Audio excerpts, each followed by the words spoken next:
प्रधानमंत्री नरेंद्र मोदी और ब्राजील के राष्ट्रपति लुला दा सिल्वा के बीच दिल्ली में प्रतिनिधिमंडल स्तर की बातचीत हुई। दोनों देशों के बीच खनिज, रेयर अर्थ मिनरल्स और माइनिंग समेत कई अहम सेक्टर्स में समझौता हुआ। मीटिंग में दोनों देशों के बीच एमएसएमई और तकनीकी सहयोग बढ़ाने पर भी सहमति बनी।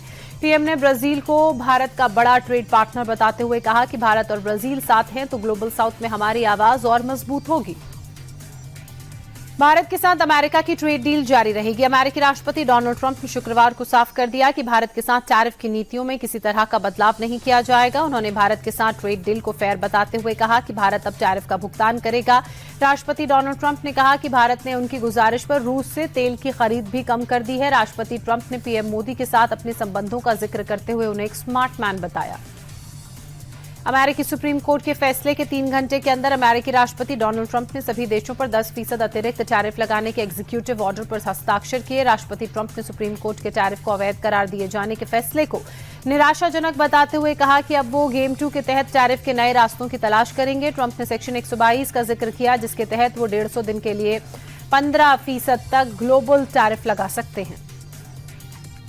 राष्ट्रपति डोनाल्ड ट्रंप ने टैरिफ के मुद्दे पर अमेरिकी सुप्रीम कोर्ट के फैसले को राजनीतिक दबाव में लिया गया शर्मनाक फैसला बताते हुए ट्रंप ने कोर्ट पर विदेशी ताकतों के सामने झुकने का आरोप लगाया।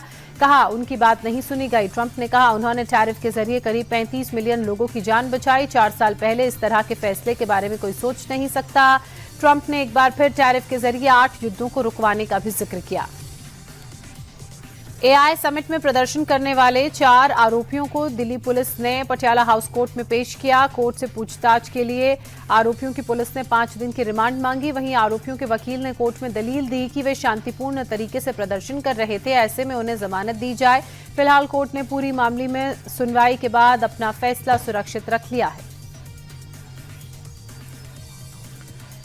एआई समिट में प्रदर्शन के मामले पर बीजेपी लगातार हमलावर है। बीजेपी सांसद सुधांशु त्रिवेदी ने प्रोटेस्ट को कांग्रेस की शर्मनाक हरकत बताया। कहा राहुल अब तक विदेश में भारत की निंदा करते थे, लेकिन अब उनके सिपाही भारत की धरती पर भी विदेशी मेहमानों के सामने देश की छवि खराब कर रहे हैं। रेल मंत्री अश्विनी वैष्णव ने कहा प्रोटेस्ट से साफ हुआ कि कांग्रेस एंटी यूथ है। तो शहजाद पूनावाला ने प्रदर्शन को शेमलेस और ब्रेनलेस बताया।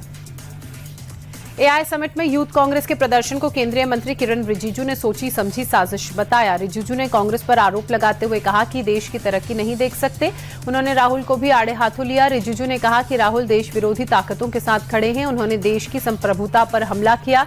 हमारा विरोध ठीक है, लेकिन देश का विरोध ठीक नहीं। कांग्रेस का चरित्र देश को शर्मसार कर रहा है। एआई समिट में यूथ कांग्रेस के प्रदर्शन को लेकर महाराष्ट्र में भी बवाल मचा। मुंबई में भी बीजेपी कार्यकर्ताओं ने कांग्रेस के खिलाफ प्रदर्शन और नारेबाजी की। पेशी के लिए भिवंडी पहुंचे राहुल गांधी को भी विरोध का सामना करना पड़ा। बीजेपी कार्यकर्ताओं ने मुलुंड टोल नाके पर राहुल के काफिले पर काले झंडे दिखाए और जमकर नारेबाजी की। एआई समिट में यूथ कांग्रेस के प्रदर्शन पर देश भर में सियासी घमासान है। तो वहीं दूसरी ओर राहुल गांधी ने एक बार फिर अमेरिका के साथ ट्रेड डील को लेकर प्रधानमंत्री मोदी पर डायरेक्ट हमला बोलते हुए उन्हें कॉम्प्रोमाइज्ड बताया। 10% एक्स्ट्रा टैरिफ के ऐलान के बाद राहुल गांधी की तरफ से ट्वीट किया गया। राहुल ने लिखा धोखा अब एक्सपोज हो चुका है। पीएम फिर से सौदेबाजी नहीं कर सकते, एक बार फिर से वे सरेंडर करेंगे। एआई समिट में यूथ कांग्रेस के प्रदर्शन मामले पर कांग्रेस पार्टी अलग थलग पड़ गई है। सहयोगी पार्टियों ने भी प्रोटेस्ट पर सवाल उठाए। तेजस्वी से लेकर उद्धव ठाकरे तक की पार्टी ने प्रोटेस्ट का विरोध किया। आरजेडी कह रही है कि एआई समिट में प्रोटेस्ट गलत है, इसके लिए अलग मंच चुनना चाहिए था। तो वहीं शिवसेना यूबीटी का कहना है कि ऐसे प्रदर्शन से तो कांग्रेस पार्टी भी शर्मसार हुई होगी। राहुल गांधी ने ऐसे प्रोटेस्ट के लिए नहीं सिखाया होगा। नेता प्रतिपक्ष और कांग्रेस नेता राहुल गांधी आरएसएस से जुड़े मानहानि मामले में भिवंडी कोर्ट में आज पेश हुए। राहुल ने मानहानि केस में नए गारंटर की जानकारी दी। उन्होंने महाराष्ट्र कांग्रेस अध्यक्ष हर्षवर्धन सपकाल को नए जमानतदार यानी गारंटर के तौर पर पेश किया। इससे पहले शिवराज पाटिल गारंटर थे। दिसंबर में शिवराज पाटिल का निधन हो गया, जिसके चलते राहुल को नया गारंटर पेश करना था। राहुल के वकील के मुताबिक राहुल माफी नहीं मांगेंगे, ट्रायल फेस करेंगे। यूजीसी के नए नियम के खिलाफ विवाद थमने का नाम नहीं ले रहा है। एक बार फिर से उत्तर प्रदेश की राजधानी लखनऊ में विरोध प्रदर्शन हुआ। सवर्ण समाज ने फिर से सड़क पर उतरकर यूजीसी के खिलाफ मोर्चा खोल दिया। प्रदर्शनकारियों ने नए नियमों को वापस लेने की मांग की। प्रदर्शनकारियों ने काला कानून वापस लेने के नारे भी लगाए। सवर्ण समाज के लोग यूजीसी के नए नियम को भेदभावपूर्ण और दमनकारी बता रहे हैं। बिहार के डिप्टी सीएम सम्राट चौधरी ने पूर्णिया से निर्दलीय सांसद और कांग्रेस नेता पप्पू यादव पर निशाना साधा। नाम लिए बगैर उन्होंने पप्पू यादव को हाथी कहा। सम्राट ने पप्पू की गिरफ्तारी का जिक्र करते हुए कहा कि हाथी भी बिहार पुलिस से डर से अस्पताल पहुंच गया। डिप्टी सीएम के बयान पर पप्पू यादव ने पलटवार करते हुए सम्राट को बंदर की संज्ञा दी। पप्पू यादव ने ट्वीट कर कहा कि बिहार बंदर के हाथ में आ गया। राजधानी दिल्ली में लाल किले के सामने धमाके का अलर्ट है। अलर्ट के मुताबिक चांदनी चौक में मंदिर को निशाना बना सकते हैं आतंकी संगठन लश्कर-ए-तैयबा आईडी हमले की साजिश रच रहा है। आतंकियों के निशाने पर देश के बड़े मंदिर हैं। दरअसल 6 फरवरी को पाकिस्तान के इस्लामाबाद में मस्जिद में हुए ब्लास्ट का बदला लेने के लिए लश्कर भारत में बड़ी आतंकी वारदात की फिराक में है और देश के बड़े मंदिर उसके निशाने पर। दिल्ली में एक बार फिर तेज रफ्तार का कहर दिखा। पश्चिमी दिल्ली के सुभाष नगर में सुबह करीब 3 बजे रफ्तार का कहर नजर आया। बाइक पर जा रहे जोमैटो डिलीवरी बॉय को एक तेज रफ्तार कार ने टक्कर मार दी। टक्कर इतनी तेज थी कि डिलीवरी बॉय की मौके पर ही मौत हो गई। एक्सीडेंट के वक्त लोग जो वहां पर मौजूद थे उनका कहना था कि कार ड्राइवर नशे में धुत था।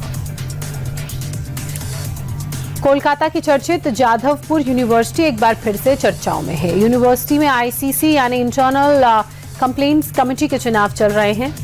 तेजी से कैंपेनिंग हो रही है। इसी बीच प्रचार के दौरान स्टूडेंट ऑर्गेनाइजेशन के 2 गुटों के बीच झड़प हो गई। 6 बच्चों समेत 2 प्रोफेसर्स घायल हो गए। घटना के बाद यूनिवर्सिटी में अफरा तफरी थी। यूनिवर्सिटी सूत्रों के मुताबिक पिछले कुछ दिनों से आईसीसी चुनाव को लेकर स्टूडेंट ऑर्गेनाइजेशन के बीच खींचतान चल रही थी। गुजरात के सूरत से सड़क हादसे का दर्दनाक वीडियो सामने आया। तेज रफ्तार बाइक सामने से आ रही थी, बैलगाड़ी में जा घुसी। हादसे में एक युवक की मौके पर मौत हो गई। ये पूरी घटना सड़क किनारे लगे सीसीटीवी में कैद हो गई। सूरत के बाबैन गांव में गन्ने से लदी बैलगाड़ी सड़क से जब गुजर रही थी तभी अचानक से सामने से तेज स्पीड में आ रही बाइक बैलगाड़ी में जा घुसी और ये दर्दनाक हादसा पेश आया। राजस्थान के 12 में अवैध पटाखा फैक्ट्री का भंडाफोड़ हुआ। 10 करोड़ का बारूद, 1000 किलो आतिशबाजी वाले बम बरामद किए गए। सुरक्षा नियमों को ताक पर रखकर रिहायशी इलाकों में पटाखों की फैक्ट्री चल रही थी। कलेक्टर के आदेश पर फैक्ट्री में छापेमार कार्रवाई को अंजाम दिया गया। पुलिस से हालांकि शिकायत के बावजूद किसी तरह की कार्रवाई नहीं हुई थी।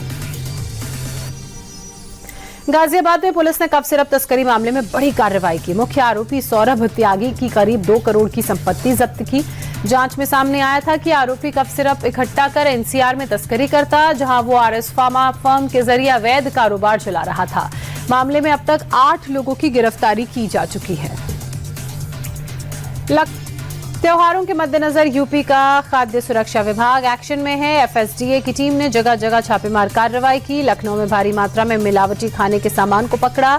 खोया, पनीर, तेल, घी, पापड़, मिठाइयां सब नकली थे, जिनके सैंपल लिए गए। जांच के बाद फूड डिपार्टमेंट ने नकली खजूर और सुपारी के अलावा हल्दी, पनीर के साथ ही दूसरी चीजों के भी सैंपल लिए।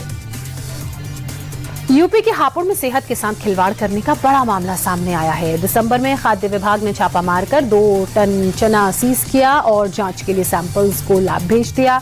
रिपोर्ट अब इसकी सामने आ गई है। चौंकाने वाला खुलासा इसमें हुआ। चने में कपड़ा और चमड़ा रंगने वाली ओरामाइन डाई मिलाई जा रही है।